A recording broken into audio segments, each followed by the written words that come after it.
പഞ്ചാബ്, ഹരിയാന, ഉത്തർപ്രദേശ് സംസ്ഥാനങ്ങളിൽ NIA raid.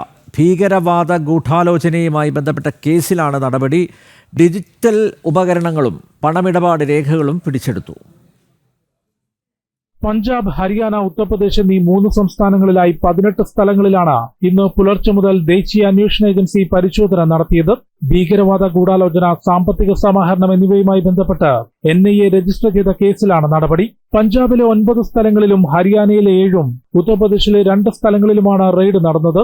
CRPFന്റെയും സംസ്ഥാന പോലീസിന്റെയും സുരക്ഷയിൽ നടത്തിയ പരിശോധനയിൽ ഡിജിറ്റൽ ഉപകരണങ്ങൾ, പണമിടപാട് സംബന്ധിച്ച രേഖകളും പിടിച്ചെടുത്തു. ഖാലിസ്ഥാൻ ഗ്രൂപ്പുകളുമായും ഇന്ത്യയിലും വിദേശത്തും പ്രവർത്തിക്കുന്ന മറ്റ് വിഘടനവാദ സംഘടനകളുമായും ബന്ധമുണ്ടെന്ന് സംശയിക്കുന്ന കേന്ദ്രങ്ങളിലായിരുന്നു പരിശോധന.